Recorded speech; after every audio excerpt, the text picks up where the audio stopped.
Hello and welcome to yourlocalnote.com. My name is Mike Stringer, joined by RJ McKay.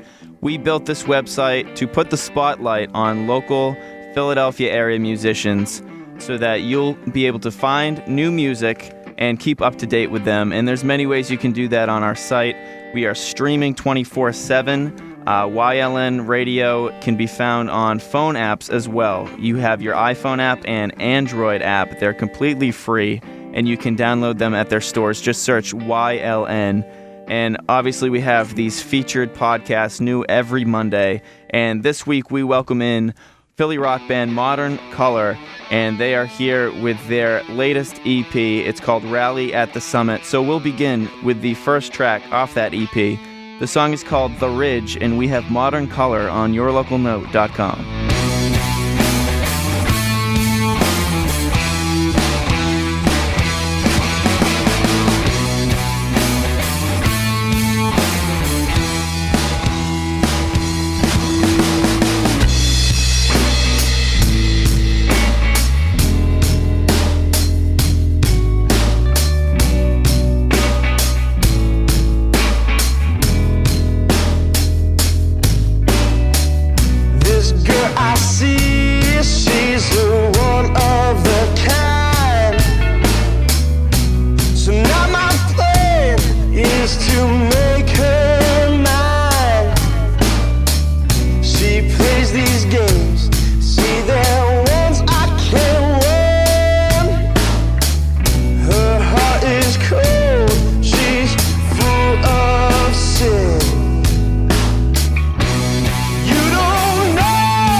That is The Ridge, and they are Modern Color. This is yourlocalnote.com.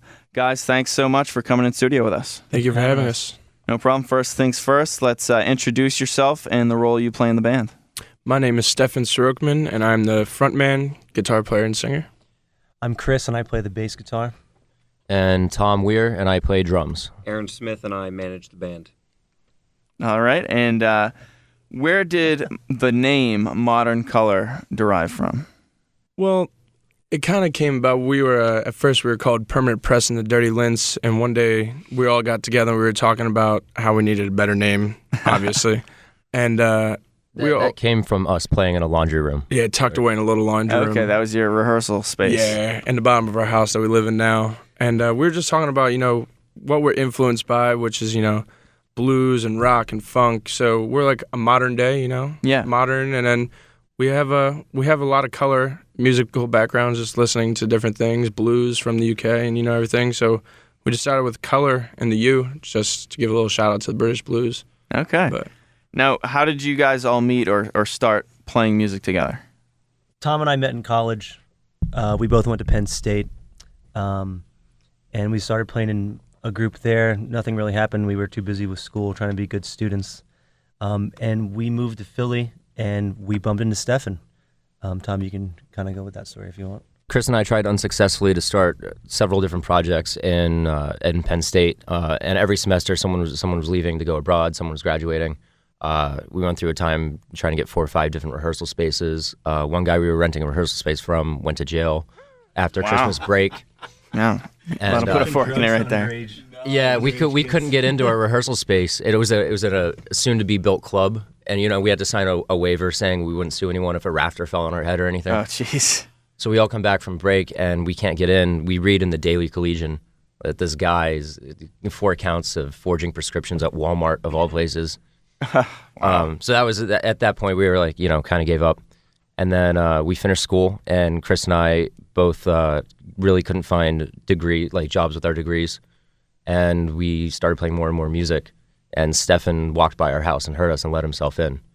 Really? Yeah. So he looked around at our equipment and he was like, "Can I jam?" I'm like, "Do you play?" Right. And he started and he played really, really well. You have this EP. This is your debut EP. Mm-hmm. It's called Rally at the Summit, and the first song we heard was The Ridge. What can you tell us about that song, what it's about?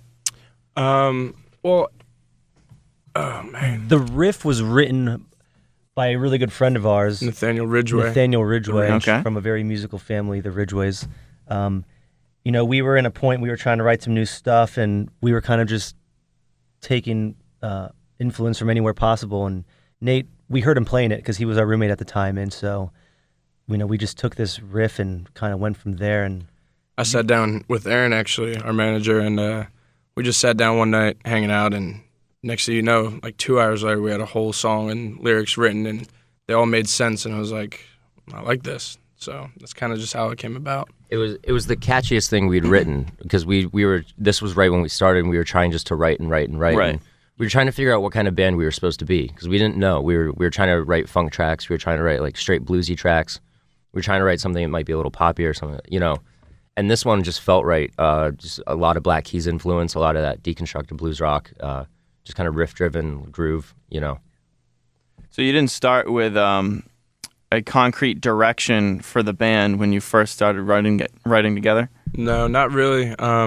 We all come from different musical backgrounds. Like growing up, I listened to a lot of blues and funk, and Tom's parents are immigrants from Scotland, so he listened to a lot of, Celtic and different. a lot of bagpipe. Yeah, a lot of. Tom's bagpipe dad's a really things. musical person. My dad's the youngest of 7. He's the 7th child, born in the Highlands of Scotland, and Wow. he's an artist. He's a photographer. He's the only one in his family who has no musical experience or no musical talent. But all of his brothers play guitar. Everyone can sing. Everyone can play piano in our family. And my brother's a world-class bagpiper, and he won an award in Scotland a couple of years ago for playing. And so we just grew up always listening to music. Yeah. And when I met Stefan, my dad had just given me John Mayall's double disc birthday CD, and that's all I was listening to. And it's like I grew up on Leonard Cohen and British blues and Rory Gallagher, and that's one of the reasons Steph and I hit it off as friends. He was like, "You know who Rory Gallagher is? Like most people don't even listen to him." Right. All right, since we're talking about influences and individual people, who else individuals that influenced you? I'm a big Warren Haynes fan. Awesome guitar player. They can tell you, they're sick of me listening to him just because they hear it all the time. Okay. And I can see they're both shaking their heads. No, it's not.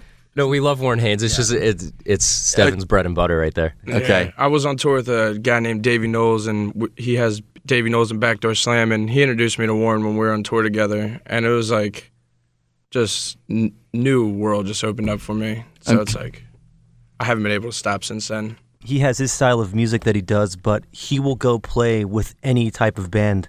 Like I saw him play with Coheed and Cambria one time, like on some video online. Didn't you show me that, Tom? And we just actually saw Grace Potter at the Beacon Theater for my sister's birthday a couple weeks ago, and he hopped out on stage for the And encore played there. Give Me Shelter with Grace Potter. Oh, and really? Nocturnals. It was awesome. That's great. Yeah, if you come through New York and he's heard of you, he's probably going to show up and play with you if he's in New York City. Oh, very cool. Very cool. All right, let's go to song number 2, and that would be Trails. Trails. All right, tell us about Trails. Who wrote it? What is it about? So Tom had a guitar riff that he had been playing, I don't know, probably for like 3 months, and he would be like, "Yo, can we do something with this?" And I was So like, I have to. I'm not a guitarist. Okay. So at I all. try to be a guitarist. You're the And- drummer, Yeah. So but you don't want to be a drummer. You want to be the guitarist. I think Stuart Copeland from the Police, in an interview I heard him say, every drummer is a frustrated guitarist, which I am. You know, I've always been jealous of people who can play. So Right. I come up with a riff and I won't stop playing it for 3 months, and it pisses everyone off. Okay. And Always generally the same rhythm for any riff that he writes. Like Yeah. it's a very different. Celtic, always- their joke is that I can't write a non-Celtic riff. Okay.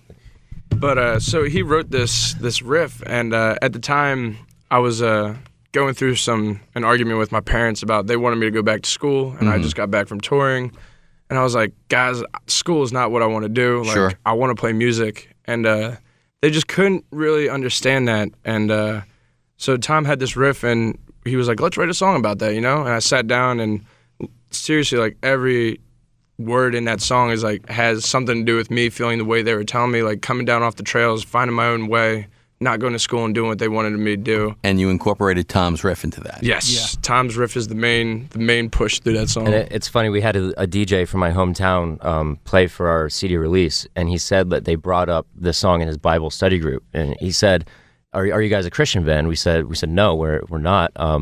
You know, why? And he said the song has a lot of religious undertones. We actually studied it in our Bible group. Really? One And of the main hooks is, if you hear me, Lord, I ask you to pray. Sure. I was like, just, asking for help. So he calls me and he says they're rhymed. yeah. So he says they're looking for our lyrics online, and they don't exist online yet. Uh-huh. And So- well, we told him that we were like it can be interpreted any way you want. So Sure. A lot of music can be like that. but exactly. Unintentionally, you guys are influencing a whole crop of young people. Yeah. That's pretty cool, though. Bible study groups. Nice. All right, the song is called Trails. The group is called Modern Color, and it's off their EP, Rally at the Summit, on yourlocalnote.com. I came down off the trails with a chance to find my way.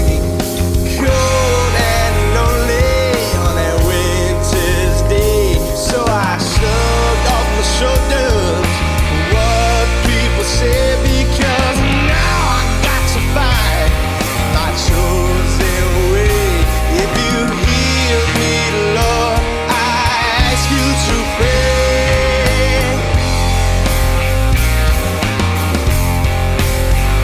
And I have searched this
came down off the trails, trying to find my way. Cold and lonely on that winter's day. So I shrugged off my shoulders what people say, because now I got to find my chosen way. If you hear me, Lord, I ask you to pray.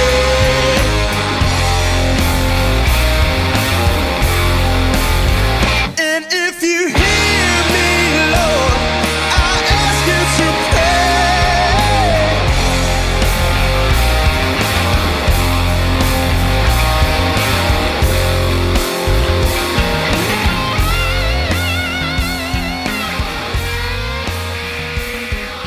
The song is called Trails. The group we're hanging with on this podcast is called Modern Color, and their EP is Rally at the Summit. All right, so let's get back to songwriting. You write most of the lyrics? Yes. Okay.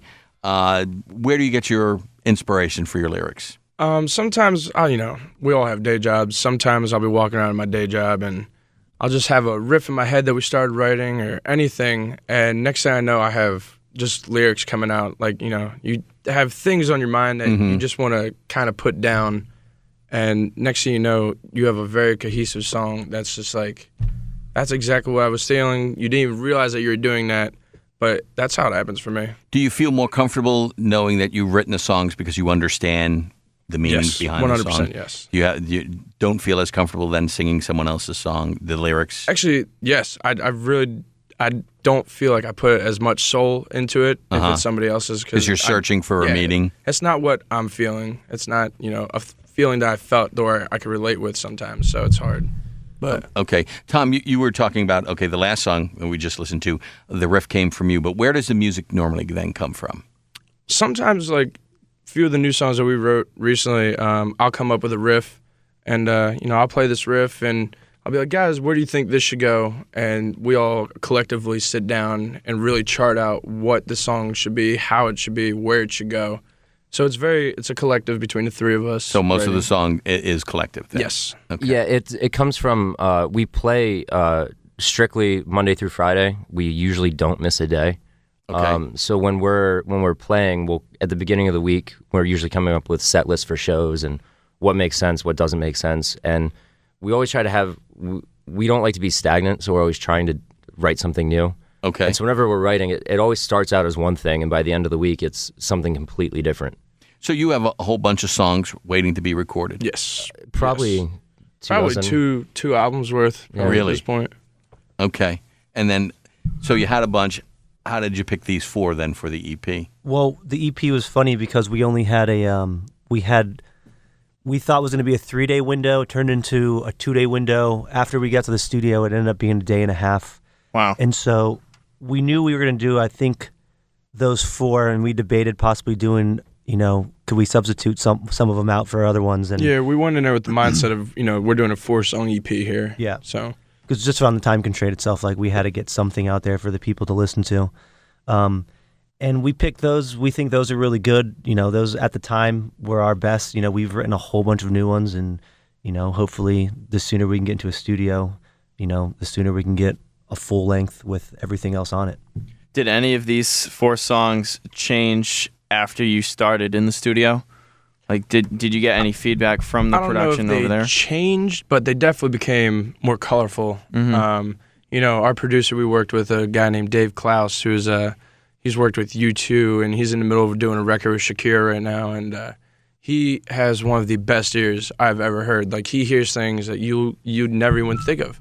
So he would be like, hey, Stefan, how do you feel about putting an acoustic guitar, but how about doing, like, these different sus chords and everything? And I would do it, go in there, I would do it, unquestioning him, and next thing I know, it's just like, whoa, like, that is a completely more beautiful tone than what it could have been, or what it was, sorry. It still was yours, your vision of it, just a little bit more depth to the sound. He just accented it, with like an organ. We were in the middle of a frustrating part. We couldn't get something. He goes, how do you feel about an organ in this part of the song? Which was not the part we're working on. And just to like take our mind off the frustrating part, go back, put an organ on, just get you inspired to do something new, and then you come back and nail the part you couldn't get in the beginning. We did I didn't realize how much writing actually happened in the studio, because we spent so much time writing for our live. We've been playing live for a year and a half before we ever got into a studio. And it's like the third track on there, I Swear. We have kind of like a jam ambient intro that we always play live. And we played that in the studio for him when he was like, all right, let's go to the third track. And he cut us off. He's like, what are you guys doing? He's like, that's not an intro. He's like, it's cool live, but for a record, that's not what you do. And so we wrote the intro, that guitar lick. He spent half an hour with Stefan. Yeah, he was like, Stefan, do that Jimmy thing you were doing. And, just a hammer on pretty much. And that's how we got the intro for that one. He was like, do it like this. How about, you add this little note in there, and next thing you know, you got that. So excellent. So you got the input from the producer. Mm-hmm. You mentioned you were playing a lot of shows before you actually got in the studio. How much of crowd feedback or just reaction after shows went into deciding which songs were your best songs? I mean, I guess it's kind of, you look out when you're playing and you see people bobbing around or taking, having their hands up and cheering and, and it just seemed like these four kind of, you start playing it and you see people just look. They give you that look like, what's this? So, Chris and I are up front, Tom, the drummer, he's always in the back. Nobody wants to see him anyway. But we love you.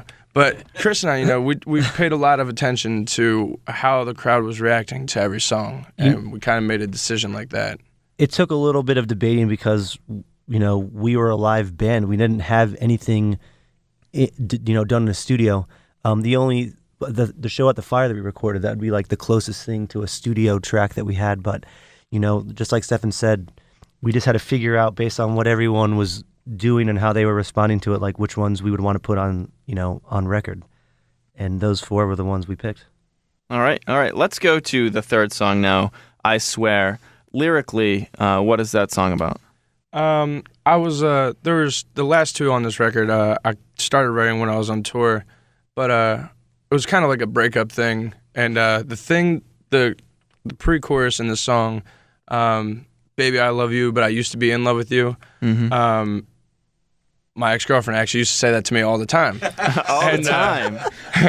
Well, like after the breakup, whatever. Okay. I think. Don't tell the singer what you're thinking because everyone's going to find out. Yeah, right. I'll put it into a song and expose you. But she always used to say that to me, so I knew I had a pre-chorus that, kind of was very strong, and, the chorus went into that. But the verse, we had some help writing some of the verses just, to make it a little more less personal, but at the same time, universal for everyone. Yeah. Universal love song. Right. Like And Taylor Swift. Just that's exactly what you're everybody's got to be able to connect. That's the whole thing about what makes good music. You can connect to things. And we kind of, through playing it live and going through different lyrics and verses, it almost tells a story more than it used to. We were struggling with the fact that we weren't telling a story. Okay. And then as it progressed, it did turn into a bit of a story and something that people can relate to, which is what a good song is. All right. This song is called I Swear, and it's from the debut EP, Rally at the Summit, from Modern Color, and you're listening to yourlocalnote.com.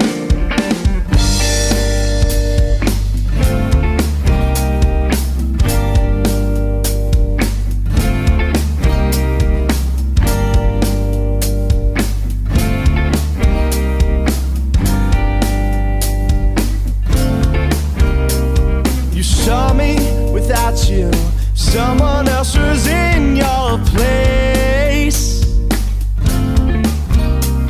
Someone told me you can't always give what you want. No, you get jealous every time you see her face. You show me your true colors by leaving me all alone, all alone. I said, baby, now I love you, but I used to be in love with you. Now, baby, now I love you, but I used to be in love with you. I'm sorry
the note that read you're not coming home.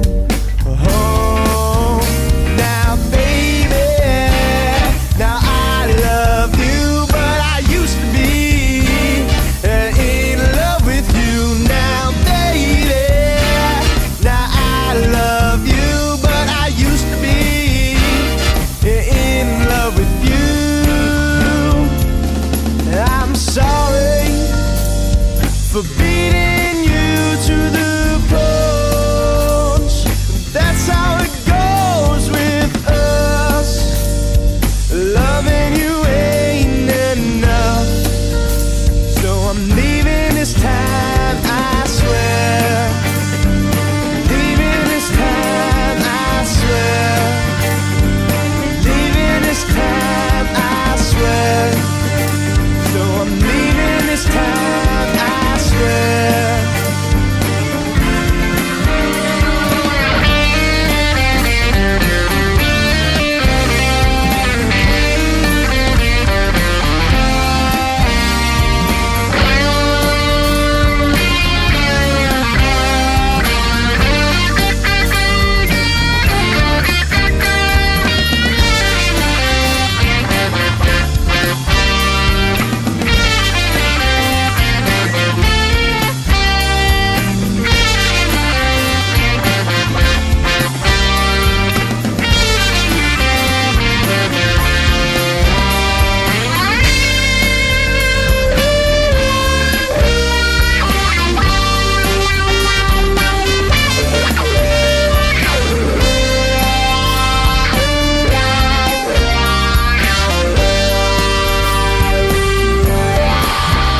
Now baby, now I love you, but I used to be in love with you. Now baby, now I love you, but I used to be in love with you. I'm sorry for beating you to the punch, but that's how it goes with us. Loving you. And that is I Swear They Are Modern Color, and this is yourlocalnote.com. Your live performances, for somebody who hasn't had the chance to see you out on stage, what can someone expect from a show you guys put on? It's going to be loud. Very Loud loud. one. I'm a very loud guitar player, but not that loud. You know, it's enjoyable. Controlled, yeah. At least I like. To I think so. every sound guy in the city knows to tell Stefan to turn down. Yeah, I actually bought a Guitar Shield, so I didn't have to worry about that too much. But yeah, most sound guys hate me. A lot of energy. Expect a lot of energy, because Stefan's doing a lot of twirls and jumping up on the front, and he's a showman. He's a good frontman. What can we say? Tom and I are keeping it cool, doing our thing. But Stefan is just, if you want to see some crazy guitar playing and get your face melted, you should come see us play. And then you got two other guys. Do they always contribute to the show? The trumpet sometimes. and saxophone. Our shows are different depending on who we have in our. We kind of work in a large camp of people. Okay. So sometimes we'll have a trumpet player and a saxophone player playing. We have a few songs where we've written harmonies for the horns. Sure. Sometimes we have some organ behind some of our stuff just to fill out that 3-piece sound. Right. We'll have sometimes female singers play with us. So it all depends on who's available. Yeah, like this summer we went through a big phase where we had the horns. We had Jared Ridgway on trumpet and Sam Metz on sax and keyboards, and they did I think 5 or 6 shows with us this summer. One up in New York at the Knitting Factory in Brooklyn. But it was like a little time. You go through periods where you want a little extra something in the band to give it a little more of anything. A change up. It's a change up. Yeah. So this summer we did a lot of that, but we're back to the wintertime now. We're gonna hunker down as a trio again and start writing some more music like this. But summer comes again. We started writing together in winter 2 years ago. Okay. And so it seems like whenever the cold season hits, the three of us just kind of hole up. And We all live together in the same house. Yeah. Okay, so it's sort of like your version of hibernating. basically, and then once spring comes around, we start gearing up for summer and how we're going to experiment. And we work with MCs. Like one of our friends, he goes by King Saya. Very, very talented rapper. Check him and he works with us. He'll usually MC some of our shows. He's got a lot of energy. So your shows are never really the same then? No, you will never see two shows the same. You'll never see that. Every set list is different. And you do that on purpose? Yes. Yeah. Okay, and then besides the set list being different, members of the band are also, the always the immortal ancillary triangle. people, not the main trio always stays the same, Yeah. but then you Yeah. add a few people just to add more like to at it. our CD release show this past weekend, we did, for our encore, we did Gimme Shelter and Sympathy for the Devil with some good friends of ours in Stolen Roads, awesome blues rock band from Philly and Jersey. And Stolen Roads, they rock. We've done a lot of shows together, and we're actually going to do the Millennium Music Conference out in Harrisburg together in February. Oh, cool. They got accepted, and they texted us. They're like, "Hey, we're going." Nice. But we invited them up, and they jam with us, and it's just like it gives everything just crazy amounts of energy. Yeah, we found them on the same circuit as us somehow. We did a Michael Vick charity where we saw them. Then a couple weeks later, we found them in Maryland at this random. Yeah, we played the same festival in we this were doing. little Ellicott City, like middle of nowhere. Right. We were like, "Hey, we played with you guys before." And it's you find some bands that just seem to be on the same wavelength. Yes. You know, Yeah, we've no gig seen is too that. small. Yeah, and, we're seeing that. That's, yeah. So that makes it easy then if you know you're going to be playing with people that you relate to and Yeah, and it's after watching the Pearl Jam 20 documentary, you realize that everyone on the scene should be trying to help each other. Yes. That's what they were doing. Yeah. So why aren't people doing it anymore? And it's like that's what we're trying to do here. Like we have Stolen Roads and some other bands.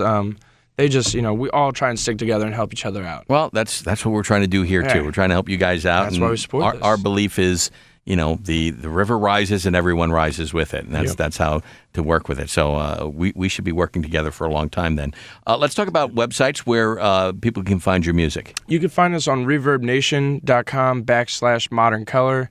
Facebook.com is /Modern Color Music. You can find us on Spotify. You can listen to our album on Spotify. We have a Bandcamp. We have everything. If you Google us, you'll find 7 different things underneath of it. Very cool. All right, and future shows, you'll let us know so we can put it up on the site. Of course. Excellent. Very good. All right, let's talk about the last song here on the EP. It's called "Coming Home."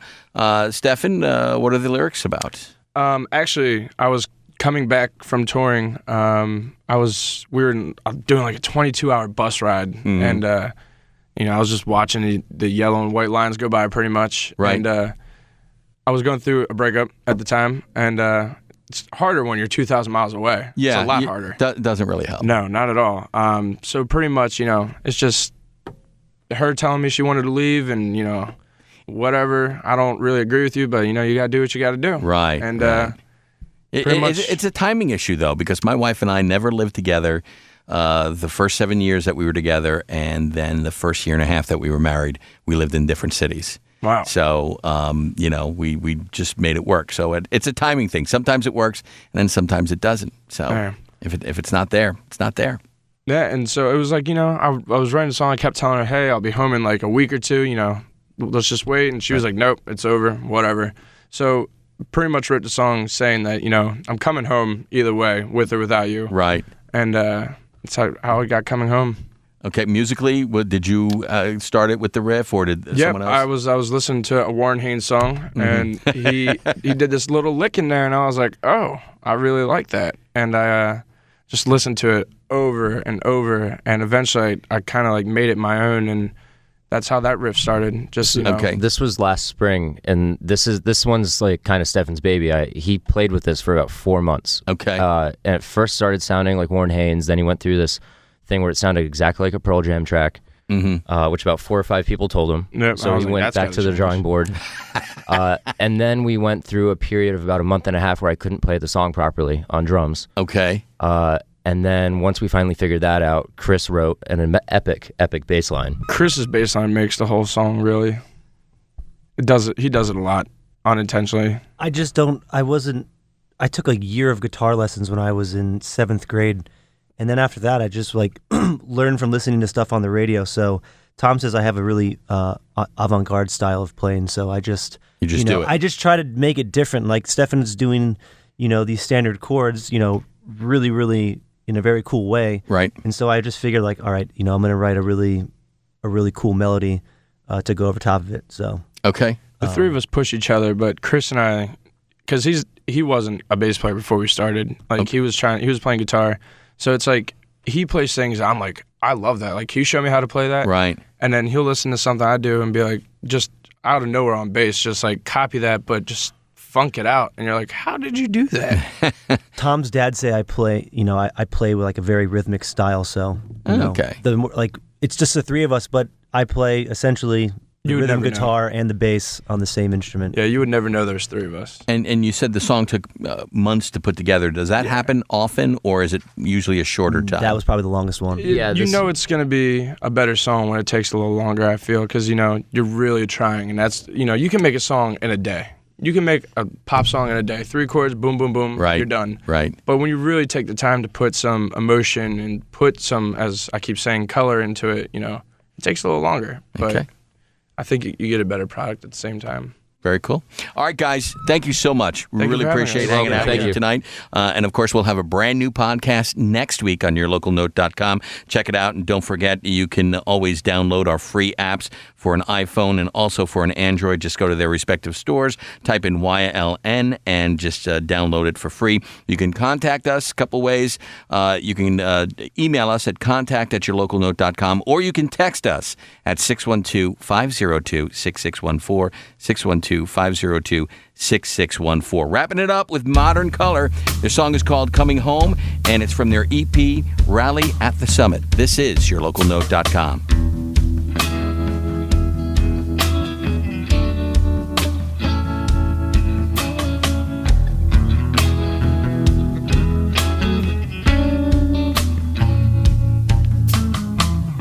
So you're telling me that you want to leave any other day, and I would believe, thinking about yourself and your better days. I'm sorry, babe, but things won't work out that way. I said, baby, get what you want. I said, baby,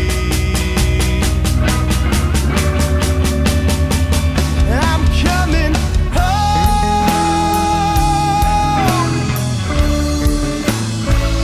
I'm coming home. I'm coming home. I'm coming home.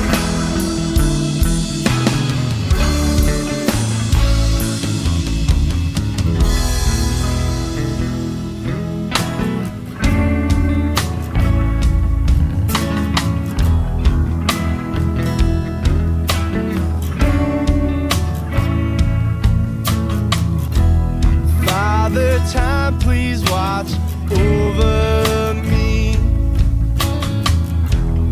All my hours of uncertainty,